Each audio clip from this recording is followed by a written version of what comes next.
اس عمر میں بھی اتنے ہی گھنے، بالکل عمر کی طرح۔ اس کے کندھے چوڑے تھے لیکن جھکے ہوئے۔ یہ آدمی عمر جیسا ہو کر بھی اس کے جیسا نہیں تھا۔ اس کے بال قلموں سے سفید ہو گئے تھے، شیو ہلکی بڑھی ہوئی تھی۔ اس کا صاف رنگ سرخ و سفید رنگت میں بدل رہا تھا، سارے روایتی پٹھانوں کی طرح۔ اسے بھی ذرا ذرا سی باتوں پہ غصہ آ جاتا تھا۔ آدمی بے اختیار سے اس کو دیکھے گیا۔ اس آدمی کے سینے پہ ایک نیم پلیٹ لگی تھی، وحاج علی خان۔ عمر یہاں سے وہ نام نہیں دیکھ سکتا تھا۔ اس کے حلق میں کچھ اٹکا تھا، اس کی ٹانگیں لرزنے لگی تھی۔ تم اسے دیکھ چکے ہو، اب تمہیں جانا چاہیے، جاؤ عمر، اب جاؤ، وہ خود سے کہہ رہا تھا، خود کو جانے پہ مجبور کر رہا تھا۔ بوڑھا وحاج محض سا اپنے سامنے کھڑے لڑکے کے کوٹ کا ناپ لے رہا تھا۔ دفعتاً وہ رکا، اسے اپنے چہرے پہ کسی کی شناسا نظروں کا ارتکاز محسوس ہوا۔ اس نے ناپ چھوڑ کر مڑ کر دیکھا، اس نے نظریں اٹھا کر دیکھا، سامنے اس کا بیٹا کھڑا تھا، وہ اسی کی طرف دیکھ رہا تھا۔ وحاج کی آنکھوں میں بے شمار پانی ابھرنے لگا، وہ زخمی سا مسکرایا، اس کے دونوں گالوں میں گڑھے پڑے تھے۔ عمر بے اختیار اسے دیکھتا رہا، پلک جھپکے بغیر، سانس لیے بغیر۔ اسے لگا تھا وہ اپنا عکس دیکھ رہا ہے۔ وحاج بھی آنکھوں میں ہزار حسرتیں لیے اسے دیکھتا رہا، اس کی آنکھیں نم ہونے لگی تھی۔ وہ منظر مکمل تھا۔ اندھا ہے کیا؟ کب سے کھڑا کر رکھا ہے؟ ناپ لینی ہے یا جاؤں؟ اسی وقت سامنے کھڑے نوجوان نے ناراضگی سے اس بوڑھے آدمی کو دھکا سا دیا۔ وہ تنو من سا تھا، ذرا سا لڑکھڑایا لیکن گرا نہیں۔ اس نے نوجوان کو نہیں دیکھا، اس نے بے قرار ہو کر ایک بار پھر عمر کی جانب دیکھا۔ اسے ڈر تھا کہ کہیں یہ منظر کہیں کھو نہ جائے۔ عمر کی آنکھوں میں جیسے مرچیں بھر گئی۔ وہ بجلی کسی تیزی سے اندر کی طرف بڑھا، لڑکے کو کالر سے کھینچ کر اس کا رخ اپنی جانب موڑا اور اپنے فولادی ہاتھ کا ایک زوردار مکہ اس کے جبڑے پہ دے مارا۔ اس نوجوان کو لگا تھا جیسے اس کے جبڑے کی ساری رگیں تک ہل گئی ہوں۔ عمر نے اگلے لمحے اسے سنبھلنے کا موقع دیے بغیر ایسا ہی ایک مکہ اس کے پیٹ پہ دے مارا۔ وہ درد سے دوہرا ہو کر گر پڑا اور پھر سیدھا ہوتے ہوئے فوراً اٹھ کر باہر کی طرف بھاگا۔ عمر نے اسے پکڑنے کی کوشش نہیں کی، وہ باہر نکل کر بگتا جگتا آگے وہاں سے نکلتا چلا گیا۔ آس پاس کھڑے دوسرے لوگ بھی جمع ہو گئے تھے۔ تم ٹھیک ہو نا بیٹا؟ اس کی آواز اپنے بیٹے سے زیادہ خوبصورت تھی، فکر مند تھی۔ میری ماں پہ تو آپ کا ہاتھ بہت تیزی سے چلتا تھا، یہاں کیا ہو گیا؟ کیا ہاتھوں میں وہ جان نہیں رہی یا پھر نوکری کے چھوٹ جانے کا خوف تھا؟ وہ ان کے قریب کھڑا تلخی سے کہہ رہا تھا، البتہ اس کی آواز بلند نہیں تھی۔ جواب میں وحاج نے کچھ کہنا چاہا لیکن عمر مڑ گیا۔ وہ اب مزید اس آدمی کو نہیں سن سکتا تھا۔ عمر میری بات سنو بیٹے، رک جاؤ۔ وہ اس کے پیچھے آیا تھا۔ تھوڑی دیر میرے پاس بیٹھ جاؤ بیٹا، تھوڑی دیر رک جاؤ پلیز۔ وہ چاہے جتنا مرضی تیز قدم اٹھا لیں، اپنے جوان بیٹے کا مقابلہ نہیں کر سکتے تھے۔ وہ تیز اٹھا باہر نکل گیا۔ وحاج گرتا پڑتا اس کے پیچھے جا رہا تھا، اسے بلا رہا تھا، عمر میری بات سنو بیٹے، میری بات تو سن لو۔ وہ رو رہے تھے، اسے پکار رہے تھے لیکن عمر جانتا تھا وہ اگر رک گیا تو پتھر بن جائے گا، سو وہ نہیں رکا۔ وہ باہر کھڑی اپنی گاڑی میں بیٹھا ایک لمحہ ضائع کیے بغیر گاڑی زن سے بھگاتا آگے لے گیا۔ پیچھے کھڑا وہ شخص پچھتاووں میں گھرا کھڑا رہ گیا۔ یہ پچھتاوے اس کے لیے نئے نہیں تھے، وہ انہیں 28 سالوں سے جھیل رہا تھا اور آج تک ان کا یوز ٹو نہیں ہو سکا تھا۔ اس کی روح آج بھی پہلے دن کی طرح زخمی تھی، اس کی آنکھیں آج بھی پہلے دن کی طرح نم تھی۔ امریکہ کے شہر نیو یارک کے ایک نائٹ کلب میں اس وقت رنگینیاں عروج پہ تھی۔ بار ٹینڈر کی کرسی پہ بیٹھا یاقوت مرزا بری طرح جھنجھلایا ہوا تھا، سیاہ شرٹ اور جینز کے اوپر سیاہ جیکٹ پہنے، بالوں کو جل سے سیٹ کیا اور چہرے پہ بیزاری طاری کی۔ وہ اس وقت وجیح لگ رہا تھا۔ دفعتاً اس کا موبائل بجنے لگا، ڈیڈ کالنگ۔ اس کے چہرے پہ پھیلی بیزاری ایک لمحے میں غائب ہوئی۔ اس نے لپک کر موبائل اٹھایا، کال اٹینڈ کیا اور میوزک کے شور سے بچنے کے لیے یہاں سے نکل گیا۔ چلتے ہوئے وہ کلب کے داخلی دروازے تک آ گیا۔ موبائل جل بجھ کر بند ہو گیا تھا۔ اس نے خود کال ملائی جو کہ فوراً ریسیو ہو گئی۔ ہیلو ڈیڈ، پلیز مجھے واپس بلا لیں، وہ چھوٹتے ہی بولا۔ بکو مت، یہ بتاؤ کیسے ہو؟ انہوں نے جھڑک دیا۔ میں کیسا ہو سکتا ہوں یار، یہاں اکیلے رہ کر کیسا ہو سکتا ہوں؟ میں کچھ نہیں جانتا، مجھے بس واپس بلائیے۔ وہ بری طرح تپ گیا تھا۔ بکواس مت کرو یاقوت، اگر تم نے یہاں آنے کی بات دوبارہ کی تو میں اپنے ہاتھوں سے تمہارا گلا دباؤں گا۔ یہاں جو گن تم پھیلا کر گئے تھے اس کو سمیٹنے میں بہت وقت لگے گا، اور ویسے بھی جو رنگینیاں تمہیں چاہیے تھی وہاں تو آسانی سے سب مل رہا ہوگا۔ آخر میں ان کا لہجہ طنزیہ ہوا تھا۔ چند مزید باتوں اور دھمکیوں کے بعد بالآخر اس نے اپنے باپ کی بات مان لی تھی۔ نرمین کیسی ہے؟ آخر میں اس نے بڑی ہی کوئی سرسری لہجے میں پوچھا تھا۔ مر گئی ہے، آگے سے انہوں نے اتنی سختی سے کہا کہ یاقوت ٹھہر سا گیا۔ کم از کم تمہارے لیے وہ مر گئی ہے، اب فون رکھو اور آئندہ اس لڑکی کا نام اپنے منہ سے نہ نکالنا۔ وہ ایسے سرد ایسے دو ٹوک لہجے میں بولے تھے کہ یاقوت کو بے اختیار ان سے خوف محسوس ہوا۔ کال کر چکی تھی لیکن یاقوت وہی بے دم کھڑا رہا اپنا بدلہ لیتے ہوئے۔ وہ اپنی آزادی کھو چکا تھا۔ کیا تم ٹھیک ہو؟ یہ وہ پہلا سوال تھا جو ہارون نے عمر کو دیکھتے ہوئے پوچھا تھا۔ اگر نہیں بھی ہوا تو کم از کم تمہیں نہیں بتاؤں گا، وہ تلخی سے کہتا گرم گرم کافی کو اپنے اندر انڈیلنے لگا۔ وہ دونوں ہی چھوٹے سے کیفے میں بیٹھے تھے۔ سفیر کے ساتھ یہ تم نے کیا ہے نا؟ کتا جب گھر کے اندر آنے لگے تو اس کو پٹا باندھ کر باہر باندھا جاتا ہے تاکہ اسے یاد رہے کہ وہ کتا ہے، لیکن تم نے اسے اتنے گھٹیا کیس میں کیوں پھنسایا؟ وہ اپنی سرمئی آنکھیں اس کے چہرے پہ جمائے پوچھ رہا تھا۔ میں بس اسے ذلیل کرنا چاہتا تھا جیسے اس نے مجھے کرنے کی کوشش کی۔ وہ حالے کو ہرٹ کرنے لگا اور اگر کوئی میری بیوی کو ہرٹ کرے گا تو میں اسے معاف نہیں کروں گا۔ حالے کو ہرٹ کرنے کا حق کسی کو بھی نہیں، خود عمر حیات کو بھی نہیں، وہ حتمی لہجے میں بولا۔ پھر مجھے کیوں چھوڑ دیا؟ میں نے بھی تو اسے ہرٹ کیا ہے، ہارون نے ہلکی آواز میں پوچھا۔ عمر نے ہاتھ جھلایا۔ تم نے کچھ بھی غلط نہیں کیا، تمہارے حساب سے یہی صحیح تھا۔ تم دور تھے، تمہیں حالات کا اندازہ نہیں تھا۔ ظاہر ہے ایک لڑکی کی شادی کی صبح تم یہ تو نہیں کہو گے نا کہ وہ لڑکی کسی مرد کو آدھی رات کے وقت ہسپتال لے گئی۔ تم اپنی جگہ درست تھے، عمر رسان سے بولا۔ ہارون نے ممنوع نظروں سے اس کو دیکھا۔ حالے یہ بات کیوں نہیں سمجھتی؟ اس کا لہجہ زخمی تھا۔ وہ سب سمجھتی ہے، وہ جانتی ہے ہارون کہ تم اسے ہرٹ نہیں کر سکتے۔ وہ اب بھی تمہاری پینٹنگ کا سن کر خوش ہوتی ہے، وہ بس تم سے ناراض ہے۔ ان کو لگتا ہے کہ اگر تم اس دن ایئرپورٹ پہ ان کی بات مان لیتے تو یہ سب نہ ہوتا، حالانکہ ان کو اب مان لینا چاہیے کہ یہ قسمت تھی۔ اگر تم ہوتے تب بھی کچھ بدل نہیں سکتا تھا۔ وہ بول چکا تو اپنی کافی اٹھا لی۔ ہارون خاموش رہا، اس کے پاس کہنے کو کچھ نہیں تھا۔ اچھا چلو میرے 50,000 نکالو، آج کل ہاتھ تنگ ہے بہت، وہ گردن کے کسبل نکالتا ہوا بولا۔ عمر کو کافی بےحد کڑوی لگی، حد سے زیادہ کڑوی۔ بس کوئی پولیس والے سے پیسے نہ مانگے۔ کس چیز کے 50,000؟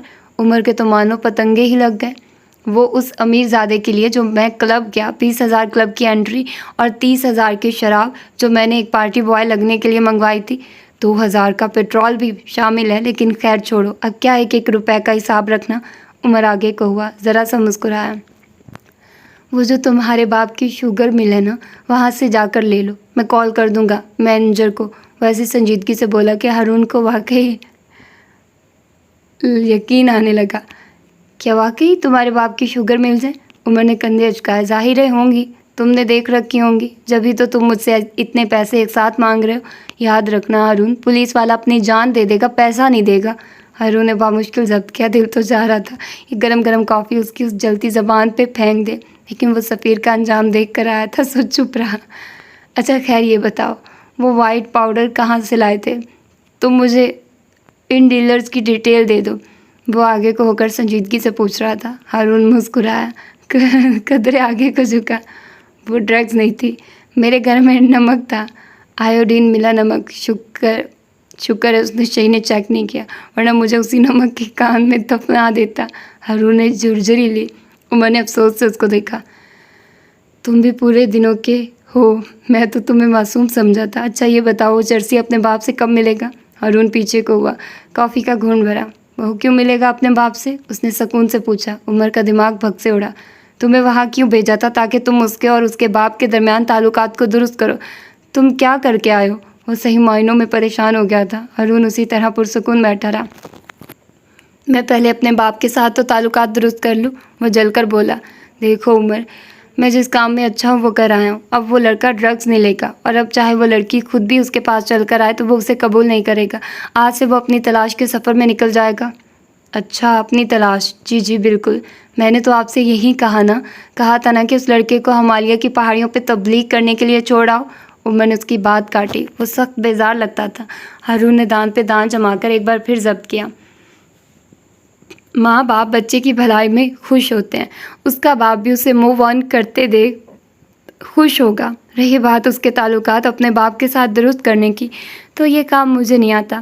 مجھے جو آتا تھا وہ کر آیا ہوں، اور اس کا باپ کوئی مفتی نہیں تھا۔ کالے کرتوتوں کے نتائج تو بھگتنے پڑے کہ نا۔ سارے پاگلوں نے میرے ہی گلے پڑنا تھا کیا؟ وہ سخت کبیدہ خاطر لگ رہا تھا۔ میرے پاس تمہارے لیے کچھ ہے، پرور فہیم کی ملاقات کا ثبوت۔ عمر کرنٹ کھا کر سیدھا ہوا، چہرے پہ بے یقینی پھیل گئی۔ ہارون موبائل پہ انگلیاں چلا رہا تھا، پھر ایک جگہ رک کر اس نے موبائل عمر کے سامنے کیا۔ عمر نے جھٹ کراس کے چپٹ کر اس کے ہاتھ سے موبائل لے لیا۔ وہ ایک انسٹاگرام سے لی گئی تصویر کا اسکرین شاٹ تھا۔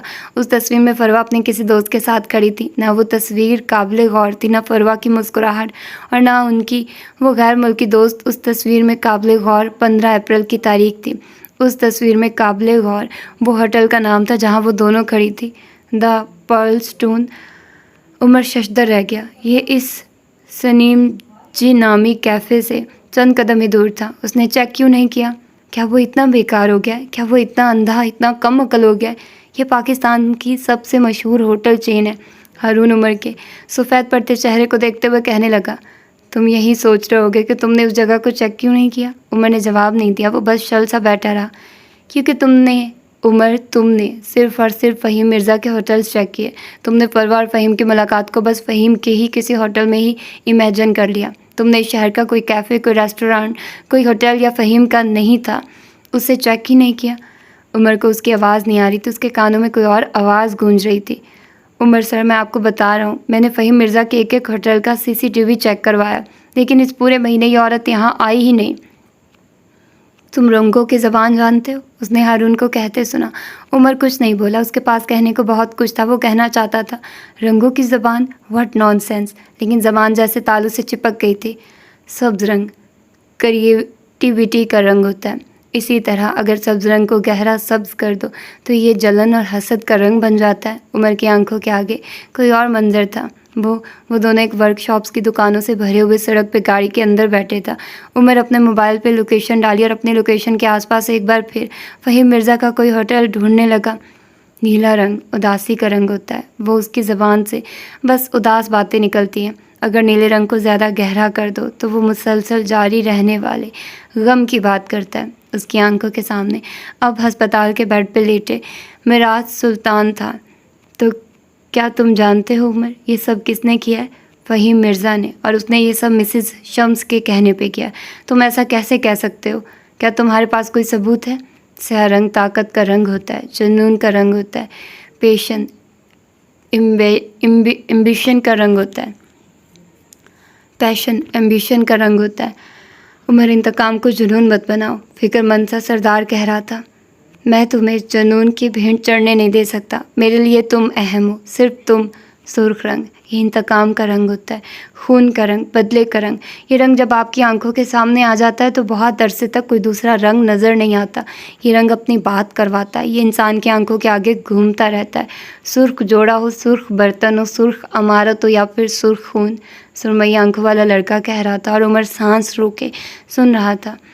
تم نے انتقام کو جنون بنا لیا، تم نے آنکھوں کے آگے سرخ رنگ رکھ لیا، تم نے صرف ایک رنگ کی سنی، پھر باقی سارے رنگوں نے بولنا چھوڑ دیا، انہوں نے منہ سی لیے۔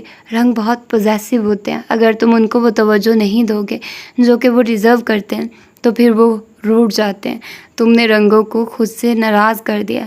اپنی آنکھوں کے آگے سے سرخ رنگ کی پٹی ہٹاؤ، اپنے سامنے باقی رنگوں کو بولنے دو، ورنہ سرخ رنگ تمہاری رگوں میں سرایت کر جائے گا، اور تمہاری رگوں میں پہلے سے ایک سرخ رنگ موجود ہے۔ اگر دنیا میں ایک جیسی چیزیں دو ہو جائے تو ایک کو ختم کر لینا چاہیے۔ اب تم سوچو عمر، تم خود کو ختم کرو گے یا پھر اس انتقام کے رنگ کو؟ تمہیں یہ تصویر کہاں سے ملی؟ کافی دیر بعد عمر نے سوال کیا تھا۔ جواب میں ہارون نے کل فروا کے ساتھ ہونے والی اپنی ملاقات کا سارا احوال سنا دیا۔ تم نے اس بوڑھی فتنہ کے ماتھے پہ گن رکھ دی؟ Bravo Haroon, Bravo! آج تو تم نے میرا دل جیت لیا۔ کیا تھا جو ٹریگر بھی دبا دیتے؟ ایک عذاب سے تو جان چھوٹ جاتی۔ آخر میں وہ ذرا افسوس سے بولا تھا، جبکہ ٹریگر کے نام پہ ہارون کو کچھ یاد آیا تھا۔ میں ضرور ٹریگر دبا دیتا عمر، اگر اس پستول میں گولیاں ہوتی۔ تم نے مجھے خالی پستول دیا تھا، تمہیں میرے ساتھ اسکیم کرتے ہوئے شرم نہیں آئی؟ عمر نے ڈٹھائی سے سر کھجایا۔ ہاں، تمہیں پستول میں گولیاں ڈال کر دیتا تاکہ تم اس کو مار دو اور مقدمہ مجھ پہ چلے۔ تمہارا باپ تو تمہیں چھڑا لے گا، مجھے چھڑانے کون آئے گا؟ وہ جلے کٹے انداز میں بولا۔ تمہارا باپ؟ ہارون نے فوراً جواب دیا۔ تمہیں بچانے تمہارا باپ آئے گا؟ عمر کے تاثرات بدل گئے، مٹھی ایک بار پھر بھینچ گئی ماتھے پہ، پھر سلوٹوں کا جال سا بچھ گیا۔ تم نے بتایا نہیں، تمہیں یہ تصویر کہاں سے ملی؟ اس نے بات بدل دیا۔ ہارون سمجھ گیا وہ اس بارے میں بات نہیں کرنا چاہتا۔ میں نے فروا آنٹی کا موبائل اٹھا لیا تھا، پھر میں نے جب سارا موبائل چیک کیا تو مجھے یہ تصویر ملی۔ میں نے اس عورت کا انسٹاگرام چیک کیا اور وہاں سے مجھے فروا اور اس عورت کی باقی تصاویر مل گئی۔ لیکن کیا ثبوت ہے کہ فروا فہیم سے ملنے گئی تھی؟ وہ اپنی اسی غیر ملکی دوست سے ملنے بھی تو جا سکتی ہے۔ عمر اب کے مشکوک ہوا۔ ہارون آگے کو ہوا۔ میں نے ہوٹل کی فوٹیج نکلوائی ہے، جس سویٹ میں فروا گئی تھی اس سویٹ میں تھوڑی دیر بعد فہیم مرزا بھی گیا تھا۔ اس نے بولتے ہوئے موبائل پہ انگلیاں چلاتے ہوئے ایک فوٹیج عمر کے سامنے رکھی۔ وہ بغور اس ویڈیو کو دیکھے گیا۔ ہارون نے کہنا جاری رکھا، اس کے ساتھ وہ سنہری آنکھوں والا لڑکا بھی تھا۔ کیا نام ہے اس کا؟ اس نے ذہن پہ زور دینا چاہا۔ ہانو، یہی نام ہے اس کا۔ میں جانتا ہوں، اس کو حالے بھی جانتی ہے۔ وہ فہیم کے بیٹے کا گارجین ہے۔ اس کے بیٹے کا نام یاقوت مرزا ہے۔ حالے اور یاقوت ایک بار شاپنگ مال میں الجھ پڑے تھے، مجھے سب یاد ہے۔ اگر تم میرے اغوا میں شامل نہیں بھی ہو تو میں تمہاری دشمنی کی زد میں آئی ہوں۔ کیا ہوا اگر وہ جان لے کہ وہ اپنی دشمنی کی زد میں آئی ہے؟ وہ بتا رہا تھا اور عمر آنکھیں چھوٹی کیے سنے جا رہا تھا۔ نہ میرا ڈرائیور ڈسٹریکشن تھا، نہ فروا نے میری سم کے ذریعے مجھے استعمال کیا۔ اس پہیلی کو سلجھانے میں اتنا وقت صرف اس لیے لگا کیونکہ تم اس پہیلی میں خود کو شامل کیے ہوئے تھے۔ تم نے اپنے دماغ پہ زیادہ زور دے رکھا تھا۔ تم اس کیس کو عمر حیات بن کر حل کر رہے تھے، حالانکہ فروا کے پلان میں تم تھے ہی نہیں۔ تمہیں خود کو باہر نکال کر ایک سوچنا تھا۔ فروا کسی کو بھی پھنسا نہیں رہی تھی، وہ بس محتاط تھی، اس لیے اس نے میری سم اور میرا ڈرائیور استعمال کیا۔ وہ اس کیفے میں ہی جانے والی تھی، لیکن مہر سے ملنے ہوٹل اسے قریب پڑتا تھا، وہاں جانا اس کے لیے کوئی دقت کی بات نہیں تھی۔ خیر، اب یہ مسئلہ حل ہو چکا ہے، عذاب ختم ہوا۔ ہارون نے ہاتھ جھاڑے۔ تمہیں یہ سب حالے کو دکھانا چاہیے، وہ تمہیں معاف کر دے گی، تم دونوں ایک اچھی زندگی گزار سکتے ہو۔ آخر میں ہارون نے سادگی سے کہا تھا، البتہ حلق میں بہت کچھ اٹکا تھا۔ وہ کسی اور کے ساتھ زندگی گزارے گی، اس خیال سے ہی جان جاتی تھی۔ یاقوت مرزا کو میں بھی جانتا ہوں، میں نے اس کی پارٹی پہ ریڈ ڈالا تھا، اس کی ڈرگز اور شراب ضبط کر لی تھی۔ پھر تو صاف ظاہر ہے کہ یاقوت اس سب میں شامل ہے۔ ہارون فوراً بولا تھا، یاقوت نہیں، وہ دماغ سے نہیں سوچتا، اس کا ریموٹ نوح کے ہاتھ میں ہے۔ یاقوت بس ایک بد دماغ بگڑا ہوا رئیس ذات ہے، اس کے لیے سارے فیصلے نوح لیتا ہے، اور فہیم مرزا کبھی بھی اپنے بیٹے کو اس سب میں نہیں گھسیٹے گا۔ معاملہ کچھ اور ہے، میں نوح مرزا سے ملنے جاؤں گا، میں ساتھ آؤں گا، وہ ترکی بترکی بولا۔ عمر چند ثانیے اس کو دیکھتا رہا۔ تم یہ سب کیوں کر رہے ہو؟ ہارون نے سادگی سے کندھے اچکائے۔ کیا کر رہا ہوں؟ عمر نے اس کے چہرے کو دیکھتے ہوئے اس کا موبائل اس کے سامنے کیا۔ یہ فوٹیج تمہیں رات کے 3 بجے موصول ہوئی ہے، مطلب تم ساری رات خوار رہے ہو۔ یہ ہوٹل کوئی عام ہوٹل نہیں ہے، تمہیں اس فوٹیج کے لیے کہ عوض ایک خطیر رقم بھرنی پڑی ہوگی۔ ہاں، وہ الگ بات ہے کہ اگر تم مجھے لے جاتے تو میں تمہارا کام مفت میں کروا دیتا۔ ہارون دھیرے سے ہنس دیا، پھر عمر کو دیکھا۔ مجھے اس کے لیے اپنی نیندیں اڑانے کی عادت ہے۔ اسے رات کے 3 بجے کی وہ فون کال یاد آئی جب حالے عمر کو ہسپتال لے گئی تھی اور پھر ہارون کو کال کی تھی۔ وہ گہری نیند سے جاگا تھا اور منہ تک دھوئے بغیر باہر بھاگا تھا۔ مجھے اس کے لیے اور اس پہ اپنا پیسہ خرچ کرنے کی عادت ہے۔ اسے یاد آیا کہ کس طرح وہ اکثر ایک دوسرے کے کھانے کا بل دیا کرتے تھے، کس طرح وہ ہر سالگرہ پہ حالے کو ڈائمنڈ گفٹ کیا کرتا تھا، کس طرح وہ اس کے لیے مہنگے مہنگے ہینڈ بیگز لایا کرتا تھا، اور کس طرح حالے کی تیز ڈرائیونگ کی وجہ سے اپنی گاڑی کی آئے دن لاکھوں روپے کی مرمت کروایا کرتا تھا۔ میں اسے کہا کرتا تھا کہ ساری دنیا بھی اگر تمہیں چھوڑ دے تو ہارون شاہد وہ واحد آدمی ہوگا جو تمہارے ساتھ کھڑا ہوگا۔ مجھے ہمیشہ لگتا تھا کہ ساتھ کھڑے ہونے کا مطلب ہوتا ہے کندھے سے کندھا ملا کر کھڑے ہونا اور دوست کی ہر مشکل کو آنے سے پہلے روک لینا۔ اس نے زور زور سے نفی میں سر ہلایا۔ عمر بغور اس کو سنتا رہا۔ مشکلات اللہ کی طرف سے ہوتی ہیں، آزمائش اللہ کی طرف سے ہوتی ہے۔ انسان مشکل کو آنے سے روک نہیں سکتا، لیکن اس مشکل کے بعد درست فیصلے لے سکتا ہے، خود کو زیادہ نقصان سے بچا سکتا ہے، اپنے عزیز اپنے دوستوں کو صحیح مشورہ یا مدد دے سکتا ہے۔ میں وہی کر رہا ہوں۔ وہ میرے مشورے نہیں سنے گی، لیکن میں اس کی مدد کر سکتا ہوں، اور میں کر رہا ہوں جتنا مجھ سے ہو سکتا ہے۔ میں اس کے لیے سب کروں گا، کیونکہ اگر ساری دنیا بھی اسے چھوڑ دے تو ہارون شاہد اس کے ساتھ کھڑا ہوگا۔ انہیں بتا تو دو، کریڈٹ لو، تم نے اس کے لیے اتنا سب کیا، اتنا وقت پیسہ توانائی خرچ کی، اور سب سے زیادہ تم اس بوڑھی فتنہ کی نظر میں آ گئے ہو۔ تم نے ان کے لیے خود کو غیر محفوظ کر لیا۔ حالے کو یہ سب پتہ ہونا چاہیے، ان کو پتہ ہونا چاہیے کہ تم ان کے لیے کتنی قربانی دے رہے ہو۔ ہارون مسکرایا تھا۔ دوستوں کے لیے کی جانے والی کوشش اور دی جانے والی قربانیاں ہر قسم کی خوش آمد یا ستائش یا پھر سراہے جانے کی خواہش سے آزاد ہونی چاہیے۔ قربانیوں کا فخریہ ذکر ان کو بے توقیر کر دیتا ہے۔ محفل میں سنائی جانے والی قربانی پھر برہنہ ہو جاتی ہے، اس کی کوئی عزت نہیں رہتی۔ آپ نے اپنے دوست کے لیے جو کچھ بھی کیا وہ آپ کا فرض اور دوست کا حق تھا۔ دوست جانتا ہے تو ٹھیک ہے، اور اگر نہیں جانتا تو بھی ٹھیک ہے۔ آپ نے دوست کی مدد دوستی کی خاطر کی تھی، سراہے جانے کے لیے نہیں۔ وہ بول کر خاموش ہو گیا۔ عمر اٹھ کھڑا ہوا، والیٹ سے چند نوٹ نکال کر میز پہ رکھے۔ ہارون اس کو دیکھتا رہا۔ کل شاہتاج کبیر کے گھر جانا ہے، تیار ہونا۔ عمر نے محض اسبات میں سر ہلا دیا، پھر رکا، قدرے جھکا اور آواز ہلکی کر لی۔ کل اس کے گھر تقریب ہے اور تقاریب میں گھر کے قیمتی سامان کسی محفوظ جگہ چھپا دیے جاتے ہیں۔ مجھے ان کی کمزوری چاہیے، اس لیے میں کل سے پہلے آج ان کے گھر جاؤں گا۔ وہ سیدھا ہو گیا۔ ہارون بس اس کو دیکھتا رہا، پھر وہ اس کی تقلید میں اٹھ کھڑا ہوا، میز کی ایک طرف سے گھوم کر آیا اور عمر کے سامنے آ کر کھڑا ہوا۔ تمہیں اگر ان کے گھر کا راز چاہیے تو ان کا سب سے پرانا ملازم خریدو۔ امیروں کے گھروں کے ملازمین کے سینوں میں کہیں راز دفن ہوتے ہیں۔ سب سے پرانا ملازم سب سے زیادہ وفادار ہوتا ہے، وہ کیوں بکے گا؟ عمر کے ابرو استفہامیہ انداز میں اٹھے۔ ہارون دل کھول کر مسکرایا۔ وفادار ہی تو بکتا ہے، خریدنے کی چیز تو وفاداری ہی ہوتی ہے۔ جو دھوکے باز ہوگا اس سے کیا خریدو گے؟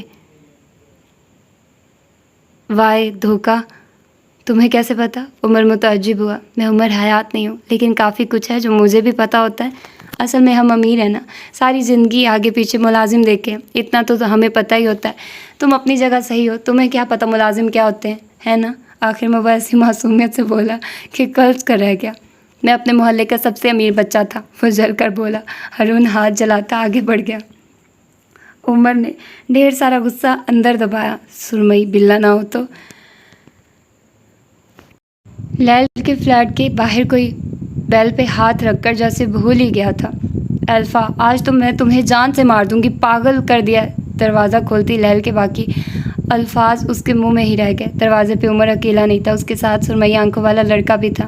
لیل نے عمر کو یہ کون ہے والی نظروں سے دیکھا، لیکن اس کے پیچھے کھڑی ہالے نے یہ کیوں والی نظروں سے اسے دیکھا تھا۔ عمر دونوں سے نظر چراتا اندر آ گیا۔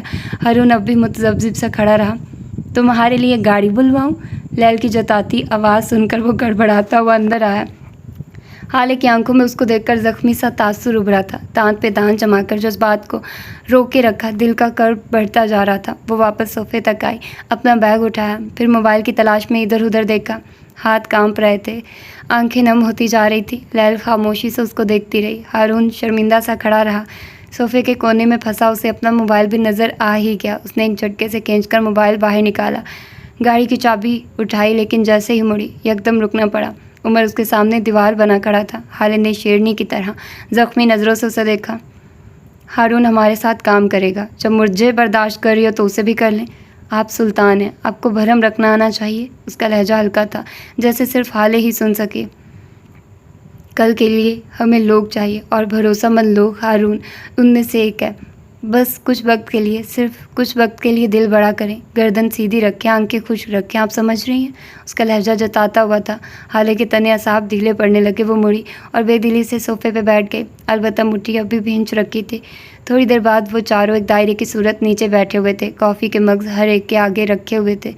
عمر انہیں کل کا پلان سمجھا رہا تھا۔ حالے خاموشی سے سن رہی تھی، جبکہ لیل ہر 2 منٹ بعد کوئی نہ کوئی سوال کرتی تھی، جس کا جواب عمر بغیر کسی کوفت کے دے دیتا تھا۔ ان کا کوئی ملازم خریدنا ہوگا۔ لیل، کیا تم مجھے ان کے کسی ایک ایسے ملازم کی ڈیٹیل دے سکتی ہو جسے خرید سکے؟ آخر میں عمر نے اس کو دیکھتے ہوئے کہا تھا۔ شور، لیل مسکرا کر پیچھے کو ہوئی۔ میں پیسے نہیں دے رہا، عمر نے وارن کیا تھا۔ لیل برا ہی تو مان گئی، میں نے پیسے مانگے بھی نہیں ہیں۔ میں جانتی ہوں الفا، عمر میرے گھر کی کھڑکی سے کود کر مرنا پسند کرے گا، لیکن مجھے پیسے نہیں دے گا۔ وہ رکی، معصومیت سے آنکھیں پٹ پٹائی۔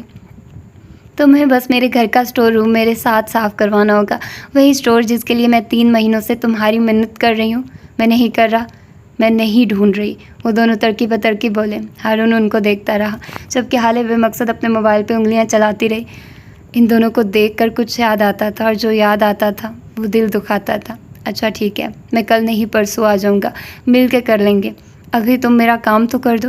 اسی وقت لیل کے موبائل نے زوں زوں کی آواز نکالی۔ اس نے موبائل اٹھایا، آگے آنے والا میسج پڑھا، پھر حالے کو دیکھا۔ حالے نے سر نہیں اٹھایا، وہ اسی طرح بیٹھی رہی۔ آپ کے اکاؤنٹ میں پیسے بھیج دیے، مجھے ان کے ملازمین کی لسٹ بھیج دیں آدھے گھنٹے تک، اس نے بے تاثر لہجے میں کہا۔ عمر جان گیا کہ وہ اپنا کام خود کرنا چاہتی ہے۔ چلو تمہارا اسٹور دیکھ لیں، پھر مجھے ہارون کے ساتھ نکلنا ہے، عمر کہتے ہوئے اٹھ کھڑا ہوا۔ لیل اس کے ساتھ اٹھی تھی۔ وہ دونوں چلے گئے تو ایک غمگین سی خاموشی چھا گئی۔ تم نے دیکھا جو کچھ سفیر کے ساتھ ہوا ہے؟ کافی دیر بعد ہارون نے خاموشی کو توڑا۔ حالے نے کچھ نہیں کہا، بس سر کو اس بات میں ہلا دیا۔ اس کے چہرے سے ظاہر نہیں ہوا کہ وہ خوش تھی یا اداس۔ ہارون کو بے اختیار ملال ہوا۔ کیا پینٹ کر رہے ہو؟ حالے نے اس کو دیکھ کر آرام سے لہجے میں پوچھا۔ ہارون نے کندھے جھکائے۔ فی الحال کچھ نہیں، 1-2 دن سے آرٹ بلاگ چل رہا ہے۔ ایسے لگ رہا ہے جیسے میں جو بنا رہا ہوں اس کے ساتھ خوش نہیں ہوں، جیسے میرے ہاتھوں کو کچھ اور بنانا چاہیے، لیکن سمجھ نہیں آ رہا کیا۔ حالے نے نظریں اٹھائی، 1-2 لمحہ اس کو دیکھتی رہی۔ فینٹیسی پینٹ کرو، آرٹ بلاگ ختم ہو جائے گا۔ تمہارے رنگ حقیقت کا زہر سہتے سہتے تھک گئے ہیں، ان کو آرام دو، کوئی اچھی فیری ٹیل رنگوں کو دکھاؤ، امید تھماؤ۔ ہارون جیسے سن ہو گیا، وہ ٹھہر گیا، دل بھی ٹھہر سا گیا۔ کیا اس سے سب ٹھیک ہو جائے گا؟ حالے نے نفی میں سر ہلایا۔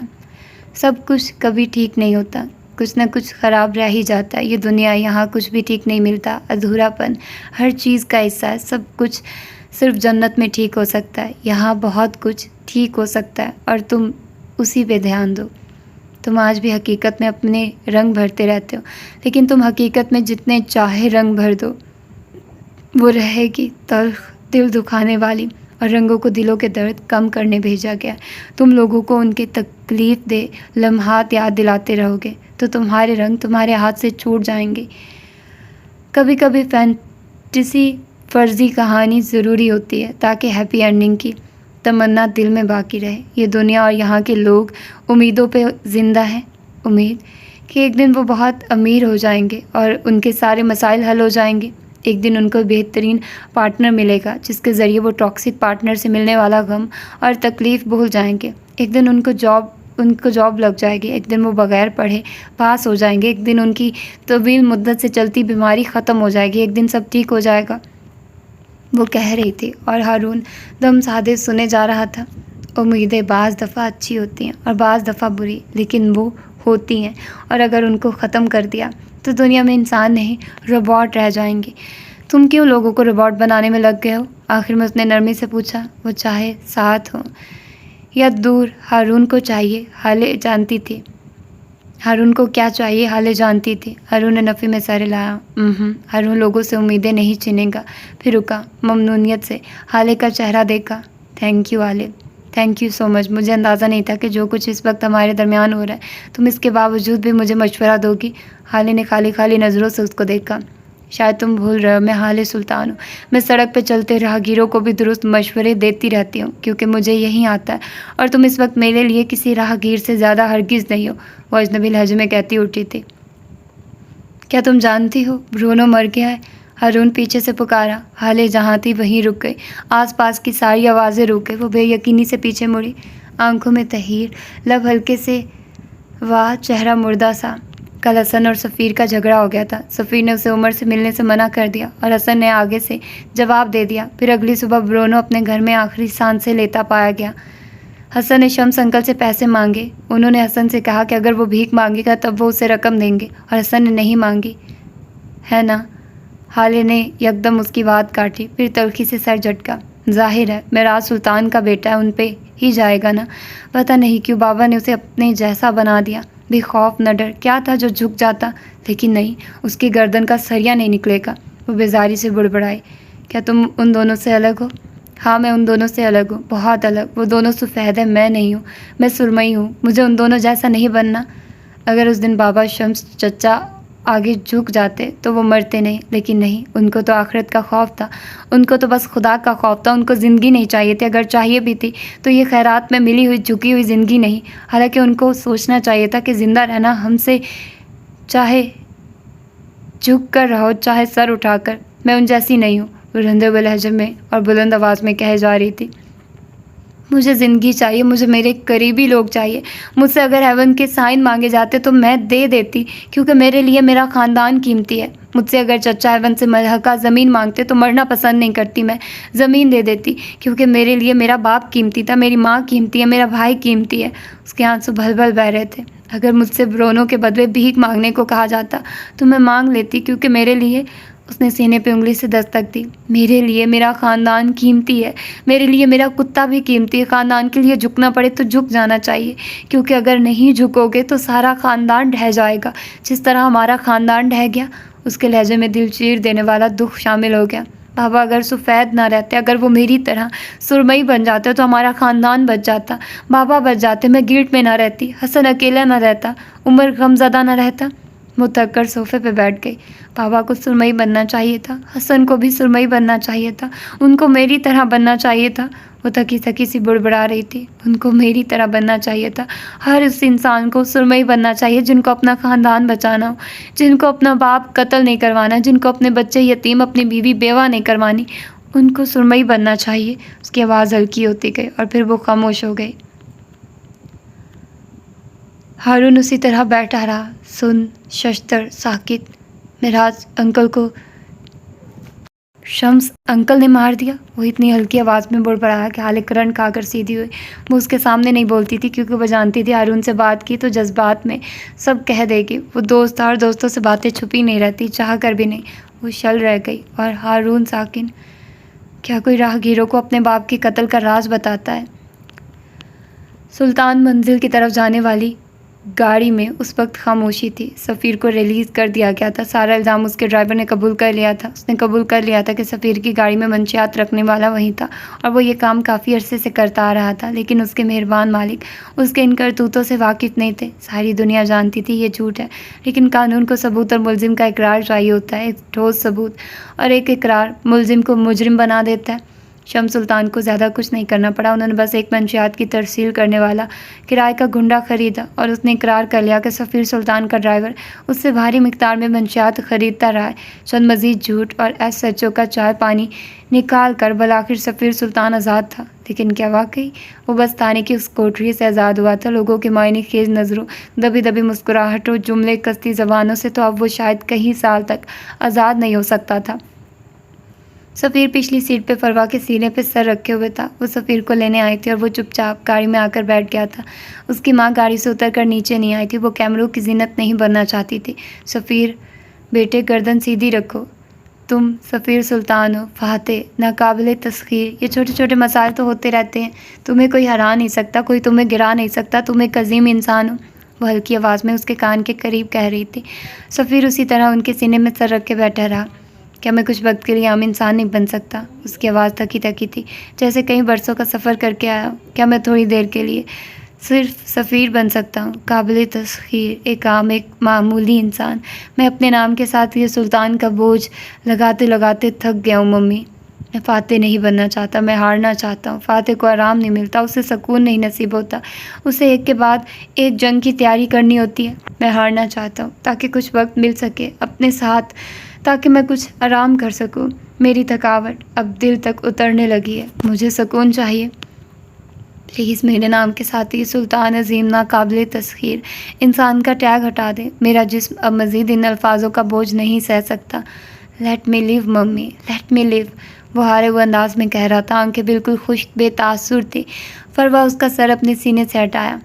سفیر دوبارہ بے دم ہو کر لڑکھنا چاہتا تھا، لیکن فروا نے اپنے دونوں ہاتھوں سے اس کی گردن کو سیدھا کیا۔ میری بات سنو سفیر، وہ ہلکی سخت آواز میں کہنے لگی۔ تم سفیر نہیں بن سکتے، تمہارے نام کے ساتھ لگا سلطان یہ کوئی بوجھ نہیں ہے۔ ممی میں، اس نے کچھ کہنا چاہا جب فروا نے اس کی بات سختی سے کاٹ دی۔ صرف مجھے سنو، صرف مجھے۔ تمہارے نام کے ساتھ لگا سلطان بوجھ نہیں ہے، انعام ہے، غرور ہے، مقام ہے۔ تم اپنے نام کے ساتھ سلطان ہٹا دو گے تو پھر کیا کرو گے؟ کیا کیڑے مکوڑوں جیسی بے نام زندگی گزارو گے؟ تم اگر قابل تسخیر بن گئے تو ہر کوئی تمہیں ہرا دے گا، ہر آتا جاتا ہیرا گہرا ہر کوئی۔ تم اگر عظیم نہیں بنو گے تو کوئی تمہارا ذکر تک نہیں کرے گا، کوئی تمہاری بات نہیں کرے گا۔ تم چاہتے ہو تم ہار جاؤ، تم فاتح نہیں بننا چاہتے کیونکہ تمہیں لگتا ہے ایک فاتح انسان پہ ذمہ داریاں ہوتی ہیں۔ لیکن کیا تم نے کبھی یہ سوچا ہے کہ فاتح کا مقام کیا ہوتا ہے؟ فاتح عظیم ہوتا ہے سفیر، اس پہ جتنی ذمہ داریاں ہوتی ہیں وہ اتنا عظیم ہوتا ہے۔ ہارنے والے کا کوئی نام نہیں ہوتا، اسے کوئی یاد نہیں رکھتا، اس کی کوئی بات نہیں کرتا۔ تم ایک ہارے ہوئے انسان کی طرح آرام کرنا چاہتے ہو، اس انسان کی زندگی میں بس آرام ہی رہ جاتا ہے سفیر۔ تم ایک عظیم انسان ہو، ایک اعلیٰ خاندان کی اعلیٰ انسان، تم فاتح ہو، تم سلطان ہو، تم وہ اور بھی بہت کچھ کہہ رہی تھی، لیکن سفیر نہیں سن رہا تھا۔ اس نے تھک کر سیٹ کی پشت پہ اپنا سر ٹکا دیا، گردن ڈھلکا دی اور آنکھیں موند لی۔ یہ الفاظ اس کے لیے نئے نہیں تھے، وہ اس وقت میں واپس گیا جہاں سے ان الفاظوں کی شروعات ہوئی تھی۔ 10 سالہ سفیر بری طرح رو رہا تھا، اس کی آنکھیں رو رو کر سوج گئی تھی، گالوں پہ آنسوؤں کے خشک نشان رہ گئے تھے۔ اس کی ماں اپنی کسی دوست کے ساتھ لنچ کرنے گئی تھی۔ اب جب وہ واپس آئی تھی تب سے اپنے اکلوتے بیٹے کو روتے ہوئے دیکھ رہی تھی۔ اس کی بھوری آنکھوں میں ناپسندیدگی تھی۔ وہ آج سے کئی سال پہلے بہت خوبصورت ہوا کرتی تھی، لمبے بال، بے داغ چہرہ، خوبصورت بھوری آنکھیں، اور ہاں، اب تک اس نے کوئی سرجری، کوئی بوٹیکس بھی نہیں کروایا تھا۔ تم آخر کب تک لوزرز کی طرح روتے رہو گے سفیر سلطان؟ اس نے اپنے سامنے بیڈ پہ بیٹھے ہوئے اپنے 10 سالہ بیٹے کو مخاطب کیا۔ ڈیڈ نے مجھ پہ شاؤٹ کیا، میری سائیکل توڑ دی، اس نعیم نے اور ڈیڈ نے مجھ پہ شاؤٹ کیا، انہوں نے آپ کے بارے میں برا کہا، انہوں نے کہا میں ان کا بیٹا نہیں ہوں، مجھے بہت ہرٹ ہو رہا ہے، اس نے روتے ہوئے بتایا تھا۔ فروہ نے نخوت سے ہاتھ جلایا۔ تمہارے ڈیڈ نے تم پہ اس لیے شاؤٹ کیا کیونکہ تم بزدل ہو، کیونکہ تم رو رہے تھے، کیونکہ تم اپنا بدلہ لینا نہیں جانتے۔ اگر اس بچے نے تمہاری سائیکل توڑ دی تو تمہیں چاہیے تھا وہی موٹے بڑے پتھر اس کے سر پہ مارتے، اس کو سائیکل پہ مارتے، تمہیں معاف کرنے کی بجائے بدلہ لینا چاہیے تھا۔ سفیر رونا بھول کر ان کو دیکھے گیا۔ تمہیں رونے کی بجائے اسے رلانا چاہیے تھا۔ مجھ سے وعدہ کرو سفیر کہ آج کے بعد تمہاری آنکھوں سے ایک آنسو نہیں گرے گا، وعدہ کرو۔ اس نے سفیر کا نرم چھوٹا ہاتھ اپنے ہاتھ میں لے لیا۔ وعدہ کرو سفیر، تم آئندہ رو گے نہیں، تم آئندہ معاف نہیں کرو گے، تم اب سے بدلہ لو گے۔ پوری آنکھوں والے بچے نے میکانیکی انداز میں اپنا سر اس بات میں ہلا دیا۔ آنکھ کے بدلے آنکھ، خون کے بدلے خون، اپنا بدلہ لینا سیکھو سفیر، تم ایک عظیم انسان ہو، تم فاتح ہو، تم 13 سالہ سفیر کو آج ایک بار پھر اپنے باپ کا سخت رویہ برداشت کرنا پڑا تھا، لیکن آج حالات مختلف تھے۔ وہ رو نہیں رہا تھا، اس کی آنکھیں بس ہلکی گلابی تھی، چہرہ سرخ۔ اس کی ماں ایک بار پھر اس کے پاس بیٹھی تھی۔ میں نے بس ڈیڈ سے اتنا کہا تھا کہ مجھے بھی ویسی گھڑی چاہیے، میں نے کچھ غلط تو نہیں کہا تھا، لیکن ڈیڈ نے اس بچے کے سامنے مجھے اتنا بے عزت کیا۔ آخر کیوں وہ مجھ سے اتنی نفرت کرتے ہیں؟ کیوں وہ بڑے پاپا کی طرح مجھ سے پیار نہیں کرتے؟ وہ رن سے کہہ رہا تھا۔ پروہ نے افسوس سے اس کو دیکھا۔ وہ تم سے پیار اس لیے نہیں کرتے کیونکہ تم کم عقل ہو۔ سفیر نے متعجب نظروں سے ان کو دیکھا۔ وہ گھڑی اس برانڈ کی ریئر کلیکشن ہے جس کا سارا سٹاک ہاتھوں ہاتھ بک جاتا ہے۔ تمہارا باپ صحیح تھا کیونکہ وہ گھڑی تمہیں نہیں مل سکتی تھی، تمہیں وہ گھڑی چھین لینی چاہیے تھی۔ سفیر ٹھہر سا گیا۔ دنیا کی ہر اچھی چیز پہ سفیر سلطان کا حق ہے۔ تمہیں جو چیز پسند آئے اسے چھین لو، اسے حاصل کر لو، کیونکہ یہ تمہارا حق ہے۔ تمہیں ان سب چیزوں کے لیے اپنے باپ یا میرے پاس آنے کی ضرورت نہیں ہونی چاہیے۔ تمہیں اپنا حق لینا آنا چاہیے۔ ممی لیکن وہ گھڑی میری نہیں تھی۔ تو ہو جاتی، جو چیز تمہیں پسند ہو وہ تمہاری ہے، اس کے لیے کسی کے آگے جھکنے، کسی کے آگے گڑ گڑانے کی ضرورت نہیں ہے۔ وعدہ کرو اب سے جو کچھ تمہیں پسند ہوگا تم اسے مانگو گے نہیں، وعدہ کرو سفیر۔ بھوری آنکھوں والے بچے نے ایک بار پھر اپنا ہاتھ اس عورت کے ہاتھ پہ رکھ دیا تھا۔ وہ عورت اب بھی بول رہی تھی، دنیا کی ہر اچھی چیز پہ تمہارا حق ہے، تم سفیر سلطان ہو، تم عظیم ہو، تم فاتح ہو، تم 16 سالہ سفیر سلطان اپنے کمرے کی بالکنی میں اداس بیٹھا تھا۔ اس کے چہرے پہ ملال تھا، حسرت تھی۔ فروہ نزاکت سے اپنی فراک کا کونا پکڑے وہ اس کے قریب آ بیٹھی۔ سفیر نے تھکی تھکی نظریں اٹھا کر ان کو دیکھا۔ یہ آنکھیں آج کے سفیر کی آنکھوں سے مختلف تھی۔ ان میں حسرت تھی، ان میں چاہ تھی، ان میں محرومی بھی تھی۔ ڈیڈ میرے ساتھ نہیں جا رہے ممی، سب بچوں کے ڈیڈ آئیں گے، سب کے ڈیڈ اپنے بچوں کو اپنے ہاتھوں سے پرائز دیں گے، اور میرے ڈیڈ تو مجھے اپنا بیٹا کہلوانا بھی پسند نہیں کرتے۔ وہ دکھ سے کہہ رہا تھا، آئی لو ہم ممی، آئی ریئلی لو ہم۔ وہ مجھ سے پیار کیوں نہیں کرتے؟ فروہ آگے کو ہوئی، اپنی بری شاطر آنکھوں کو اپنے بیٹے کی آنکھوں میں گاڑ دیا۔ وہ تم سے پیار اس لیے نہیں کرتے کیونکہ تم بار بار انہیں بتاتے ہو کہ تم ان سے پیار کرتے ہو۔ سفیر رک گیا، اس کی آنکھوں میں اچنبھا تھا۔ تم سفیر سلطان ہو، اگر تم ان سے محبت کرتے بھی ہو تو تمہیں یہ سب بتانے کی کیا ضرورت ہے؟ تمہیں کیا ضرورت ہے کہ تم جھک جاؤ؟ تمہیں جس چیز سے محبت ہے وہ تمہاری ہے، پھر تم اپنے الفاظ کیوں ضائع کرو؟ لیکن ان کو میرے ساتھ آنا تو چاہیے تھا، اسے ایک ہی غم تھا۔ وہ تمہارے ساتھ نہیں آئیں گے کیونکہ تم ان بچوں کی طرح عام نہیں ہو۔ سفیر کو سہاروں کی ضرورت نہیں ہے، تم ایکسٹرا آرڈنری ہو، تم اکیلے کافی ہو، کسی بھی جگہ کسی بھی تقریب میں جانے کے لیے تم کافی ہو، تمہیں ضرورت نہیں ہے کسی کی۔ تمہارا کرشمہ، تمہارا چارم تمہیں ہر محفل میں معتبر ثابت کرنے کے لیے کافی ہے۔ تمہیں اپنے باپ کی ضرورت نہیں ہے، تمہیں اپنی ماں کی ضرورت نہیں ہے، تم اکیلے کافی ہو۔ وعدہ کرو سفیر، آج کے بعد اگر تمہیں ہماری ضرورت ہوئی تب بھی کسی کو نہیں پکارو گے۔ وعدہ کرو تم کسی بھی محبت کا اظہار نہیں کرو گے، تم اپنے لیے کافی رہو گے۔ وعدہ کرو تم عام نہیں بنو گے۔ وعدہ کرو سفیر، وعدہ کرو۔ پوری آنکھوں والے بچے نے ایک بار پھر وعدہ کر لیا تھا۔ اس کی ماں پھر سے چند الفاظ دہرا رہی تھی، تم سفیر سلطان ہو، تم عظیم ہو، تم فاتح ہو، دنیا کی ہر اچھی چیز پہ تمہارا حق ہے، تمہیں جو پسند ہے چھین لو۔ اس نے آنکھیں کھولی۔ وہ اب 16 سالہ سفیر نہیں تھا، وہ 31 سال کا ہو گیا تھا، لیکن وہ بچپن میں کیے ہوئے وعدے نہیں بھول سکا۔ میں سفیر سلطان ہوں، اس کے لب ہلکے سے پھڑپڑائے۔ اس کی ماں نے فخریہ انداز میں اسے دیکھا۔ وہ بامشکل اپنی گردن سیدھی کیے دہرا رہا تھا، میں فاتح ہوں، میں عظیم ہوں، دنیا کی ہر اچھی چیز پہ میرا حق ہے۔ وہ کہہ رہا تھا، لیکن اس کی آواز کھوکھلی تھی، بے حد کھوکھلی۔ میں ایکسٹرا آرڈنری ہوں، مجھے اپنے ساتھ جڑے کسی تعلق سے محبت کے اظہار کی ضرورت نہیں ہے۔ مجھے جو چاہیے میں اسے چھین لوں گا۔ میں سفیر سلطان ہوں، میں فاتح ہوں، میں عظیم ہوں، میں ناقابل تسخیر ہوں۔ بولتے بولتے اس کی آنکھ کے کونے سے ایک بے نام آنسو نکلا تھا جسے وہ بری طرح رگڑ گیا۔ میں سفیر سلطان ہوں، میں فاتح ہوں، وہ بے بسی سے دہرائے گیا۔ چرچ کی فضاؤں میں جل چکی خوشبودار موم بتیوں کی باس اب پھیلی ہوئی تھی۔ ہال میں قطاروں میں لگے لکڑی کے صاف ستھرے بینچ رکھے تھے۔ یہ بینچ سارے ہال میں بچھے ہوئے تھے، بس درمیان میں گزرنے کا ایک لمبا اور چوڑا راستہ تھا۔ جہاں بینچ ختم ہونے تھے وہیں سے ہال کی زمین سے ذرا اونچا سٹیج نما منبر تھا، جس کے ایک کونے میں ڈائس رکھا تھا، جس کے پیچھے سیاہ رنگت والا فادر کھڑا تھا۔ سٹیج پہ کھڑے کچھ بچے قواعد پڑھ رہے تھے۔ ہال کے بینچ میں اس وقت خالی تھے۔ آج کی پریئر ہو چکی تھی۔ یہ وہ بچے تھے جنہیں اگلے ہفتے کو قواعد سنانی تھی، اور اس وقت وہ اپنی مشق کر رہے تھے۔ ایسے میں ہال کے داخلی دروازے سے 4 لوگ اندر داخل ہوئے، جن میں ایک سیاہ آنکھوں والا مرد اور اس کی بیوی تھی، اور دوسرا سرمئی آنکھوں والا لڑکا اور ایک سانولی لڑکی بھی تھی۔ فادر جوزف نے ان کو اندر آتے دیکھا تو مسکرائے۔ قواعد پڑھتے بچے اب خاموش ہو گئے تھے، شاید وہ مشق کر چکے تھے۔ فادر جوزف نے بچوں کو جانے کا اشارہ کیا۔ آج کی پریئر ختم ہو چکی ہے، لیکن یسوع مسیح کا تذکرہ کرنے والے لوگ کبھی ختم نہیں ہوں گے۔ آؤ میرے بچوں، آؤ۔ ڈائس کے پیچھے کھڑا ڈھلتی عمر کا آدمی شفقت سے کہہ رہا تھا، ہم کسی کے عقیدے کے ساتھ مذاق کرنے جا رہے ہیں۔ کیا دنیا میں اس سے بڑا گناہ کوئی ہوگا؟ سرمئی آنکھوں والا لڑکا دکھ سے کہہ رہا تھا، اگر تم اب ایک لفظ بھی بولے تو کل اسی چرچ سے تمہاری مسخ شدہ لاش ملے گی۔ کیا اس سے بڑا گناہ کوئی ہوگا؟ اس کے ساتھ چلتا سیاہ آنکھوں والا نوجوان سختی سے کہہ رہا تھا۔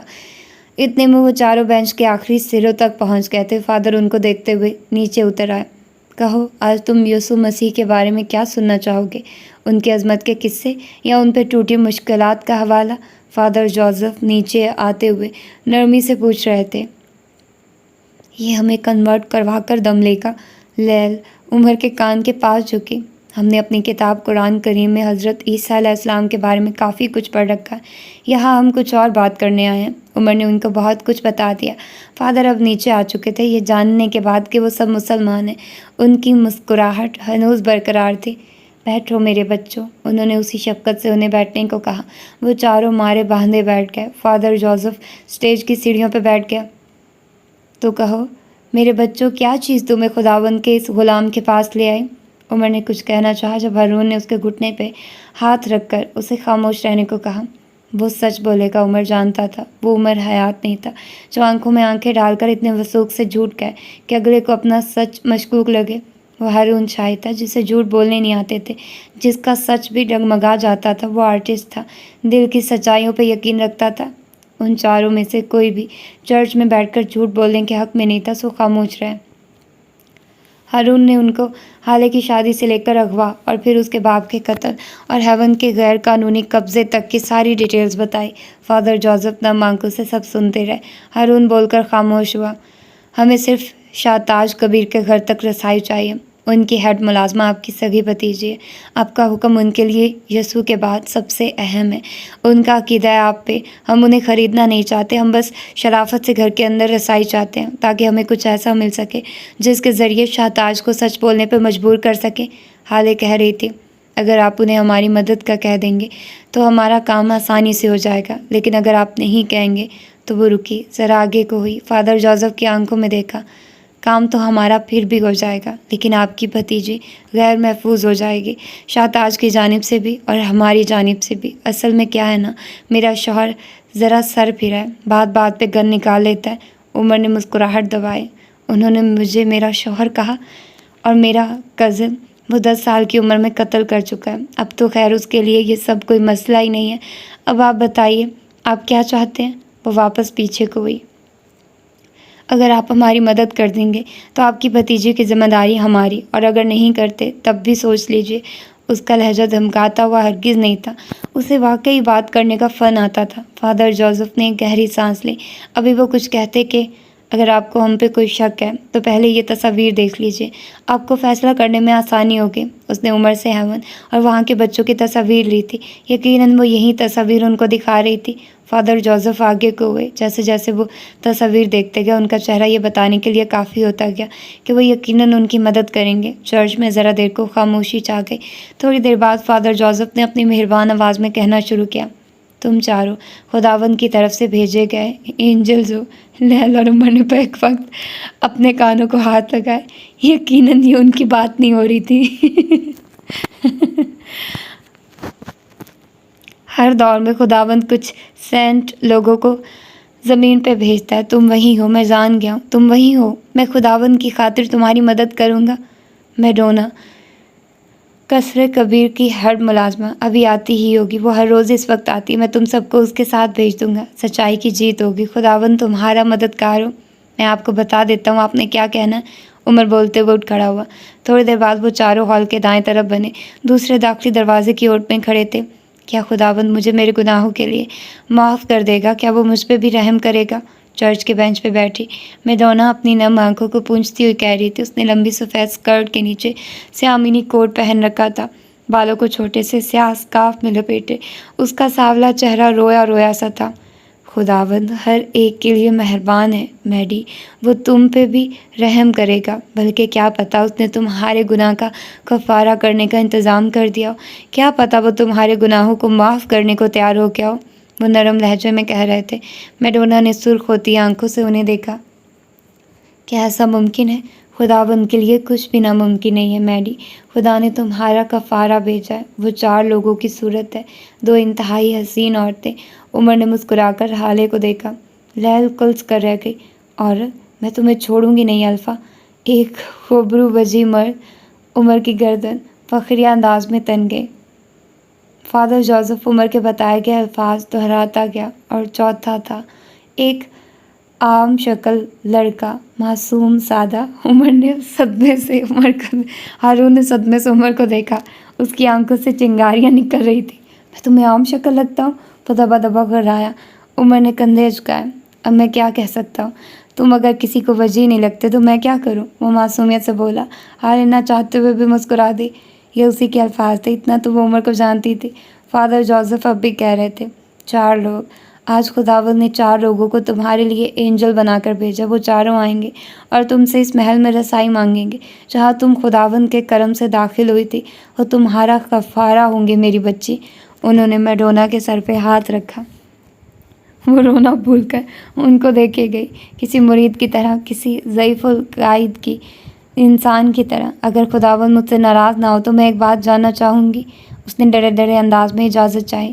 کھل کر کہو مائی چائلڈ، خداوند بس رحم کرنا جانتا ہے، انہوں نے تسلی دی۔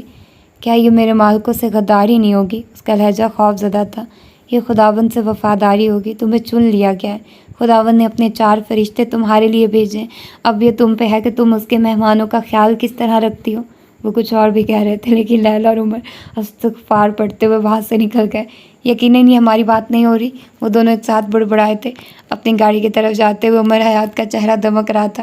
آج مجھے انسانیت پہ یقین آ گیا، مطلب آج بھی اس دور میں بھی اچھے لوگ ہیں۔ مجھے تو یقین نہیں آ رہا وہ آدمی کس طرح ہیون کے بچوں کے لیے اتنا سب کر گیا۔ سچ ہے، انسانیت ہمیشہ سب سے پہلے آتی ہے، وہ مروبیت سے کہتے ہوئے گاڑی کا دروازہ کھول کر اندر بیٹھ گیا۔ حالے اس کے ساتھ آ کر بیٹھی تھی، اور لیل ہارون کے ساتھ پچھلی سیٹ پہ۔ ویسے مجھے بھی یقین نہیں آ رہا وہ آدمی انسانیت کا علم بردار ہے، لیل نے تائید کی تھی۔ حالے نے ایک نظر ان دونوں کو دیکھا، پھر فخر سے گردن تان کر بیٹھے ہارون کو دیکھا، جو اپنے بولے گئے سچ کی جیت پہ مغرور سا بیٹھا تھا۔ آپ لوگوں کو لگتا ہے یہ سچ کی جیت ہے یا پھر انسانیت کی؟ آپ لوگوں کو لگتا ہے وہ آدمی ہیون کے بچوں کی خاطر ہماری مدد کرنے کو مان گیا؟ کس دنیا میں رہتے ہیں آپ؟ حالے اپنے موبائل پہ جھک گئی اور پھر ان تینوں کو موبائل نے ایک ساتھ ایک واٹس ایپ نوٹیفیکیشن کی نوید سنائی تھی۔ حالے نے ان کو میسج کھولو کا اشارہ کیا۔ وہ تینوں ناسمجھی سے اپنا موبائل اٹھا کر دیکھنے لگے۔ اس میں فادر جوزف کے خلاف 3 FIR دائر تھی، جن میں صاف صاف لکھا تھا کہ چرچ سے ملحقہ زمین یہ فادر جوزف نے ناجائز قبضہ کر رکھا ہے۔ اگلی تصویر میں چرچ سے غائب ہونے والی ایک بھاری بھرکم رقم کی FIR تھی، جس میں لکھا تھا کہ یہ ساری رقم فادر جوزف نے چوری کی اور الزام اپنے ساتھی فادر پیٹر پہ لگا دیا ہے۔ اگلی کچھ تصاویر میں ان دونوں کارناموں کے ثبوت تھے۔ ان تینوں نے بے دم ہو کر موبائل والا ہاتھ گرا دیا۔ آج میرا انسانیت پر سے اعتبار اٹھ گیا۔ وہ تینوں کوئی انداز میں یک زبان ہو کر بولے تھے۔ ان کا غم بہت بڑا تھا۔ قصر کبیر کو اب اگر اس صدی کا محل کہا جائے تو یہ کوئی مبالغہ آرائی نہیں ہوگی۔ 3 منزلہ شیشوں سے ڈھکی مغرور عمارت۔ اگر تمہیں اس شیشوں کے محل میں جانے کا موقع ملے تو تم ایک بھاری قدم بھی نہ اٹھاؤ۔ یہ محل اتنا نازک لگتا تھا، لیکن در حقیقت یہ نازک نہیں تھا۔ قصر کبیر گولائی میں بنی عمارت تھی اور اس کے گرد گولائی میں ہی ایک سخت شیشوں والی دیوار بنی تھی، جس نے سارے قصر کے گرد پہرا بٹھا رکھا تھا۔ چاروں اطراف میں کھڑے باوردی ملازم اور ایک جانب بنا سیکیورٹی آفیسر کا اونچا کیبن، جہاں وہ قصر کو چاروں اطراف میں پھڑپھڑاتے پرندے اور چھوٹے سے چھوٹے جانور کو بھی اپنی جدید CCTV میں دیکھ سکتا تھا۔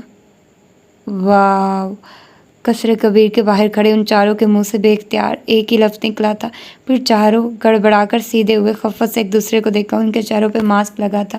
اسی وقت میں رونا باہر آئی۔ سیکیورٹی افسر ان کو دیکھتے نیچے اتر آیا۔ باوردی ملازم ان کے آس پاس کھڑے مشکوک نظروں سے انہیں دیکھ رہے تھے۔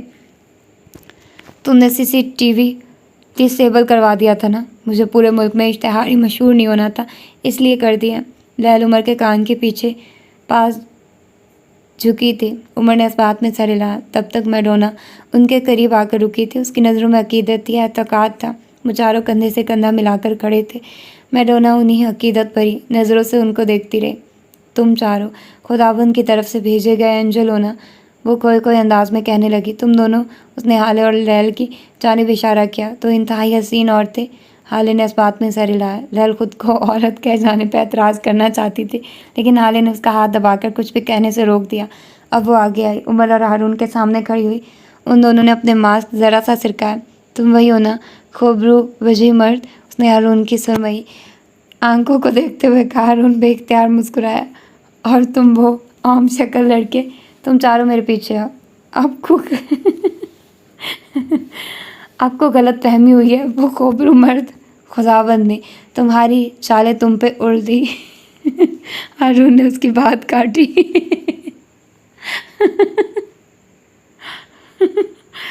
توبہ! اور میڈونا کے پیچھے چل گیا۔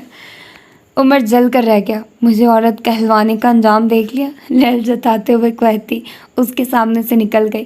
حالے 2 قدم آگے آئے، اپنے ہاتھ میں پکڑا ٹیشو پیپر عمر کے آگے کیا۔ اپنے آنسو پونچھ لینا، عام شکل مرد، وہ سنجیدگی سے کہتی آگے بڑھ گئی۔ عمر نے سب سے ان تینوں کو دیکھا۔ جلتے ہیں میرے حسن سے؟ 1 منٹ میڈونا، تم انہیں اس طرح اندر لے کر نہیں جا سکتی، مجھے ان کی سیکیورٹی کلیئرنس چاہیے۔ دروازے پہ کھڑا باوردی ملازم اور سیکیورٹی افسر ایک ساتھ کھڑے تھے۔ میڈونا رکے۔ یہ چاروں لوگ میرے ساتھ ہیں اور میں کون ہوں؟ میں تم سب کی ملکہ ہوں۔ تم سب میرے انڈر کام کرتے ہو۔ کیا ان کی سیکیورٹی کلیئرنس کے لیے یہ کافی نہیں کہ یہ لوگ میرے ساتھ ہیں؟ وہ ایسے روب دار انداز سے بولی کہ سیکیورٹی افسر خود بخود دور ہٹ گیا۔ تمہیں اپنی ہیڈ سے بات کرنے کی تمیز سیکھ لینی چاہیے موئز، ورنہ میں تمہیں یہاں سے نکلوانے کا اختیار رکھتی ہوں۔ وہ نخوت سے کہتی آگے بڑھ گئی۔ شاہی محل کا دروازہ کھلا اور وہ چاروں اندر داخل ہوئے۔ عمر نے اپنی عقاب جیسی آنکھوں سے طرف کا جائزہ لینا شروع کیا۔ لان میں سامان یہاں سے وہاں بکھرا پڑا تھا۔ یقیناً یہ 1 ہفتہ بعد ہونے والی پارٹی کی تیاری ہو رہی تھی۔ لوگوں کا ایک ہجوم تھا جو یہاں سے وہاں بھاگ کر کام نپٹا رہا تھا۔ یہ اتنا نازک گھر بنانے کی کیا ضرورت تھی؟ بندہ سخت قدم بھی نہیں رکھ سکتا، کہیں ٹوٹ ہی نہ جائے۔ عمر سامنے دیکھتے ہوئے ناپسندیدگی سے بولا۔ لہل نے تائید کی تھی۔ اصل میں تمہارا مسئلہ سمجھ سکتا ہوں میں، تمہارے لیے سب کچھ نیا نیا ہے، یہ گھر، یہ نوکر چاکر، یہ ٹھاٹھ غریب جو رہے ہو تم، وہ افسوس سے کہہ رہا تھا۔ عمر نے سمجھنے والے انداز میں سر ہلایا۔ تم نے تھانہ دیکھا؟ اس نے گھر پہ نظر جمائے سوال کیا۔ نہیں دیکھا ہوگا، اگر دیکھا بھی ہوگا تو بس باہر سے، کبھی اندر جا کر دیکھو تو پتہ لگے کس طرح پولیس والوں کے ہاتھ اور منہ چلتے ہیں۔ وہ یہ نہیں دیکھتے کہ سامنے MNA کا بیٹا یا MPA کا، ان کے ہاتھ بس چلتے جاتے ہیں اور جسم پہ نشان پڑتے جاتے ہیں۔ جب تک بندے کا کوئی وارث پہنچتا ہے تب تک وہ یا تو گالیاں کھا کر غیرت سے ادموا ہو جاتا ہے یا پھر مار کھا کر ادموا ہو جاتا ہے۔ ویسے تمہارا باپ شہر سے ہے، باہر سے ہے نا؟ اس نے سادگی سے پوچھا۔ ہارون لا حول ولا پڑھ کر رہ گیا۔ خیر ہمیں اتنا تو ہمیں پتہ ہی ہے کہ ان کا پیسہ اسی گھر میں ہے، حالے نے کہنا شروع کیا۔ لہل، آپ اور ہارون اوپر سارے کمرے چیک کریں گے، میں اور عمر یہاں نیچے سنبھال لیں گے، 1 گھنٹے ہے ہمارے پاس۔ شاہ تاج اور اس کا بھائی 1 گھنٹے میں آ جائیں گے۔ ایم آئی کلیئر؟ اس نے تینوں کو دیکھ کر تائید چاہی۔ 1 گھنٹہ اور محل نما گھر اور 1 گھنٹہ، یہ تو کھلا تضاد تھا۔ تو کیسا لگا آپ لوگوں کو یہ آج کا ایپیسوڈ؟ ہوپ فلی کہ آپ لوگوں نے انجوائے کیا ہوگا۔ اور عمر کے ساتھ کتنا برا ہوا، مجھے بہت ہنسی آئی اور بہت فنی سین ہے۔ اور میں آپ لوگوں کو بتاؤں، بہت ساری جگہوں پر مجھے ایسے لگا کہ مہرالنساء بہت زیادہ انسپائر ہیں حالم ناول سے۔ بہت سملر چیزیں ہیں جو حالم میں ہیں اور ادھر بھی اس کو کیا گیا ہے، جیسے کہ جو ہمیں آتا ہے اور جو ہمیں آتا ہے وہی ہماری جان بچاتا ہے۔ اور ایک تو فکرہ بالکل سیم تھا، وہ میرے مائنڈ سے نکل گیا، ایز اٹ از بالکل سیم تھا۔ وہ پتہ نہیں کیا تھا، کہ پتہ نہیں گرے والا ایک یہ بھی ہے حالم میں۔ وہ کہتی ہے نا کہ میں سرمئی ہوں، میں گرے ہوں، میں پوری طرح وائٹ نہیں ہو سکتی، میں پوری طرح وہ بھی نہیں ہو سکتی۔ تو یہ والی بات بھی ابھی حالے نے کی تھی۔ اور بھی بہت ساری باتیں ہیں جو مجھے لگا۔ اسی طرح میں آپ لوگوں کو بتا دوں، عزازیل بھی جو ہے نا وہ انسپائر ہے ناول آئی تھنک سو حالم سے اور جنت کے پتے سے، کیونکہ اس میں کچھ پزل ٹائپ بھی ہوتا ہے، میں بھی کچھ ہوتا ہے اس ٹائپ کا، اور بھی بہت کچھ ہے اس طرح سے۔ مجھے اور کون سا ناول لگا تھا انسپائرڈ ہے؟ ہاں، یہ جو ابھی ناول میں پڑھ رہی تھی، کیا نام ہے اس کا، کارپے ڈیم، کیونکہ اس کی رائٹر عزازیل کی رائٹر بھی رابعہ خان ہے اور کارپے ڈیم اس کی رائٹر بھی رابعہ خان ہے۔ تو یہ انسپائرڈ ہیں کافی نمر احمد سے، ٹھیک ہے؟ تو اس کا بھی کافی ملتا ہے، نو ڈاؤٹ۔ ناولز بہت اچھے ہیں، عزازیل کی کہانی بہت اچھی تھی، اگر آپ لوگ اس کو سنیں گے تو آپ لوگوں کو ایک بہت ہی الگ سٹوری تھیم ملے گا، ٹھیک ہے؟ اور جو کارپے ڈیم، واللہ اتنی مزے کی سٹوری ہے وہ، اس کی 1-2 دنوں تک ایپیسوڈز ختم ہو جائیں گے، مطلب وہ ناول کمپلیٹ ہو جائے گا، زیادہ لینتھی نہیں، 1000 تک اس کے پیجز تھے اور اب کوئی 3-4 اور ایپیسوڈز بنیں گے، وہ بھی کمپلیٹ ہو جائے گا۔ وقت کی بھی ابھی میرا خیال ہے رہتی ہیں 800 پیجز رہتے ہیں اس کے بھی، کیونکہ یہ 2000 پیجز تک کا ہے شاید، تو اس کی بھی اتنی رہتے ہیں نا، وہاں ابھی رہتا ہے آدھے سے تھوڑا کم، مطلب وہی 800 سم تھنگ۔ تو پھر یہ والا رہتا ہے، اور اس کے علاوہ ٹوٹا ہوا تارا کا آپ کو میں نے بتا دیا کہ اس کے 44 ایپیسوڈ ہیں، تو ہر روز میں ایک ایپیسوڈ دیتی ہوں، تو اس کی اب آئی تھنک سو 17-18 ایپیسوڈ ہو گئے ہیں، پتہ نہیں اتنی کوئی ایپیسوڈز تو ہو گئے ہیں، ٹھیک ہے؟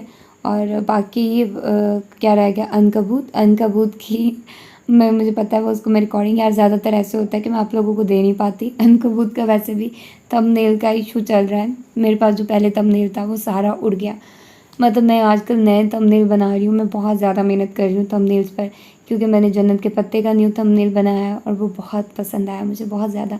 جنت کے پتے، اس کے بعد مالا کا، مالا نہیں، کیا نام ہے اس کا، نمل، واللہ اتنا خوبصورت اس کا بنا ہے نا، بہت پیارا ہے اس کا۔ اور اس کی تھیم میں نے کچھ، مطلب اس کی کلر تھیم میں نے طیبہ کی دیکھی تھی، تو مجھے وہ تھوڑی، میں اس سے انسپائرڈ ہوں، جیسے کہ یہ رائٹر نمر احمد سے انسپائرڈ تھی، میں اس سے انسپائرڈ ہو کر میں نے وہ تھیم تھوڑی لی تھی، لیکن میرا ٹوٹلی ڈفرینٹ ہے اس سے۔ آپ لوگ بتائیے گا کہ کون سا اچھا ہے زیادہ؟ آف کورس اس کا بھی بہت زیادہ اچھا تھا، لیکن میرا اسٹائل ڈفرینٹ ہے، بس میں نے کلر تھیم ویسی رکھی ہے۔ اور اس کے علاوہ کیا ہے کہ میں نے ابھی حالم کا بھی بنا لیا ہے اور یارم کا بھی بنا لیا ہے، اور مجھے یہ تھمبنیل بناتے ہوئے اتنا مزہ آ رہا ہے، کلر اسکیم اور اس کی ایڈیٹنگ، لیکن ٹائم بہت زیادہ لگتا ہے، کیونکہ مجھے جو چیزیں چاہیے ہوتی ہیں وہ صحیح سے ملتی نہیں ہیں، اور جب تک وہ صحیح سے ملتی نہیں ہیں میں ڈھونڈتی رہتی ہوں، یہاں سے ڈھونڈ وہاں سے ڈھونڈ، تو پھر وہ کافی زیادہ ٹائم ٹیکنگ ہوتی ہے۔ لیکن میں آپ لوگوں سے پوچھوں گی، میں آپ لوگوں سے جاننا چاہوں گی کہ آپ لوگ بتائیے کہ ان کے تھمبنیل کیسے ہیں. انشاءاللہ وقت کا بھی تھمبنیل میں چینج کروں گی. میں اس سے سیٹسفائیڈ نہیں ہوں اور اس کو میں بعد میں چینج کروں گی، تو اس کو بھی بعد میں دیکھیں گے. ابھی تو جو چل رہا ہے اس کو کرتی ہوں. جو پرانے ہیں ان کو میں تھمبنیل بنا رہی ہوں، ان کے پوڈ کاسٹ بھی بنا رہی ہوں. پوڈ کاسٹ کا بھی ایک تھمبنیل ہوتا ہے، اسکوائر میں ہوتا ہے، تو میں اسی تھمبنیل سے ہی پوڈ کاسٹ بھی بنا رہی ہوں. تو میں چاہتی ہوں کہ آپ لوگ مجھے بتاؤ، کیونکہ میں ان چیزوں پر بہت زیادہ محنت کر رہی ہوں، ٹائم لگا رہی ہوں. میرے 4 5 گھنٹے تو کہیں نہیں جاتے، اور پھر جب وہ بن جاتا ہے میں اتنی خوش ہوتی ہوں، اتنی دیر تک میں اس کو دیکھتی رہتی ہوں. تو خیر، حالم کا تھمبنیل بھی مجھے بہت پسند آیا. اس میں میں نے وہ تاج وغیرہ کراؤن بنا کر، وہ مطلب کراؤن کا لگایا تھا، وہ بہت پیارا لگ رہا تھا. اس کی کلر اسکیم بھی بڑی مزے کی بنی تھی. تو آپ لوگ بتائیے گا کہ کیسا لگا. دیکھو، وہ میں کسی سے انسپائر ہو کر نہیں کیا، وہ میری خود کی کریشن ہے. تو باقی جو کیا نام ہے اس کا، یاریم کے بھی میری خود کی کریشن ہے. جنت کے پتے وہ مجھے کسی نے بنا کر دیا تھا.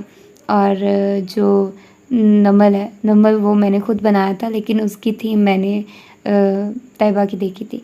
تو آپ لوگ بتائیے گا کہ کیسے لگے آپ لوگوں کو. باقی یہ میں بتا چکی ہوں، یہ ناول بہت زیادہ انسپائرڈ ہے حالم سے، اور انسپائرڈ ہے، لیکن اس کی سٹوری بالکل الگ ہے، اور یہ بہت مزے کا ہے. بہت اچھا لگ رہا ہے مجھے. سٹارٹنگ میں مجھے لگا تھا کیا بکواس ناول ہے یار، میں نے کیا سٹارٹ کر دیا. لیکن جیسے جیسے سٹوری آگے بڑھی، جیسے جیسے پھر اس کا نکاح ہوا نا، اس کے بعد سے سٹوری بنی اور بہت اچھی بنی ہے. تو ہوپ فلی کہ آپ لوگ بھی انجوائے کر رہے ہوں گے میری طرح. تو ملتے ہیں اس کی اگلی ایپیسوڈ میں. اللہ حافظ.